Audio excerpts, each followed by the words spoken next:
എന്തായാലും ഇവിടെ ഫോട്ടോ എടുക്കണം, സെൽഫി എടുക്കണം എന്നൊക്കെ ഒരുപാട് പേര് പറയുന്നുണ്ട്. ഒന്ന് വെയിറ്റ് ചെയ്യാം കേട്ടോ. രണ്ടു പേർക്ക് സംസാരിക്കാനായിട്ട് നമ്മുടെ കുട്ടിക്ക് കൊടുക്കണം. അല്ലേ, ഞാനിവിടെ മുന്നേ വന്നിട്ടുണ്ട് വില്ലാത്രിനാഥന്റെ ഒരു ഡിവോഷണൽ ആൽബം അഭിനയിക്കാൻ. അതിനുശേഷം ഞാൻ ഇപ്പോഴാണ് വരുന്നത്. ഒരുപാട് വർഷമായി. ഞാൻ 9ാം ക്ലാസ്സിലോ 10ിലോ പഠിക്കുമ്പോഴാണ് അവിടുത്തെ ഡിവോഷണൽ ആൽബം അഭിനയിക്കാൻ. അതിനുശേഷം ഇപ്പോഴാണ് ഞാൻ വരുന്നത്. ഒരുപാട് സന്തോഷമുണ്ട്.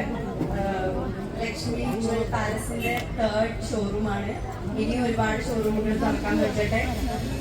ഇത് നല്ല നല്ല വിജയമായിട്ട് മുന്നോട്ട് പോട്ടെ എന്ന് ആശംസിക്കുന്നു, പ്രാർത്ഥിക്കുന്നു. പിന്നെ സാന്ത്വനം കഴിഞ്ഞിട്ടും ഞാൻ പുറത്തിറങ്ങുമ്പോൾ എല്ലാവരും എന്നെ അഞ്ജലി തന്നെയാണ് ഇപ്പോഴും വിളിക്കുന്നത്. എന്റെ പേരാരും വിളിക്കാറില്ല.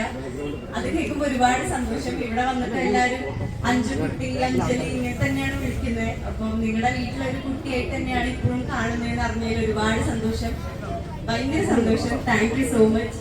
ഈ ചൂടത്ത് നിങ്ങളൊക്കെ എന്നെ കാണാൻ വന്നല്ലോ, ഒരുപാട് നന്ദി. Thank you so much. എന്തായാലും ഇനി